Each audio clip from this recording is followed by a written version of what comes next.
When you think of the Wii, the first thing you probably think of is the Miis. They are the staple customizable characters that are used in a variety of Wii titles. Everyone you know probably has a Mii made of them. But have you ever wondered where they actually came from? In today's video, we're going to take a look at the history of the Miis.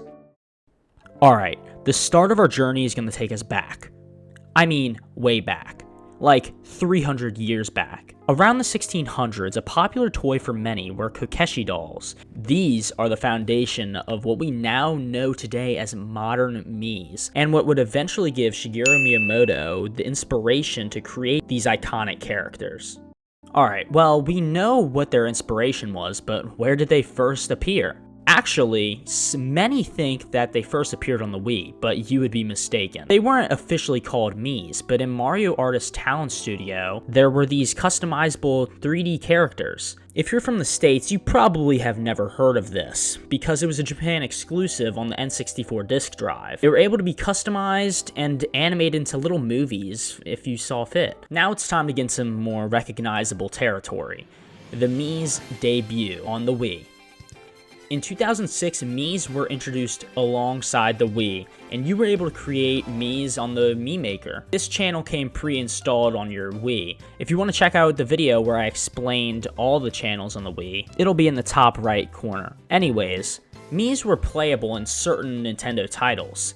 They were able to be used in games such as Wii Sports, Wii Play, Wii Music, Wii Fit, etc, etc. I still remember sitting around the TV making a Mii for all of my family members. Truly good times. A little later on, the Miis were ported to the 3DS. The Miis actually had a lot more features on the 3DS than just being playable in games. They were used for Street Pass. Street Pass was a Nintendo service that allowed you to actually collect Miis from people who also had Street Pass. Whenever your 3DS and another 3DS came in close proximity with each other while Street Pass was active, the Miis would get exchanged and enter the Mii Plaza. Fun fact, Nintendo actually held Street Pass events that allowed you to go just like farm people's Miis, I guess. These Miis would then be able to be used in mini games in the plaza. Another influential thing that the 3DS did was actually introducing the Miis to Tomodachi Life. If you don't know what Tomodachi Life is, it's basically a game where all your Miis share on an island and they have their own personalities, voices, have their own interactions, etc, etc. Now, on the surface, this might not sound too crazy, but it actually gave life to the Miis. They weren't just playable characters anymore, they actually had lives and relationships with other Miis and had personalities to what you could customize. I can't tell you how many hours I've probably put into Tomodachi Life, just feeding them and just doing whatever.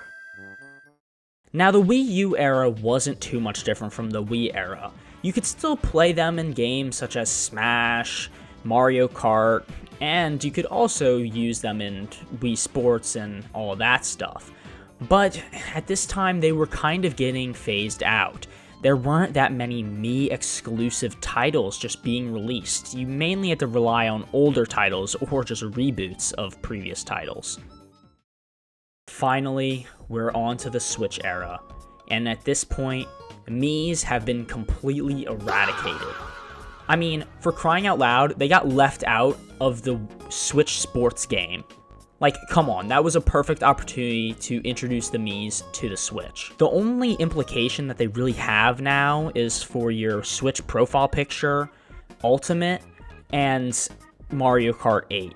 Other than that, I don't really see them used anywhere else. If you know of a place that they're used or a game they're used, please let me know down in the comments. And that's pretty much it. Not too much content or history to go off of, but I really wanted to make a video on it because this is something that really fascinated me. Thank you guys for all the support on my previous video and to the channel.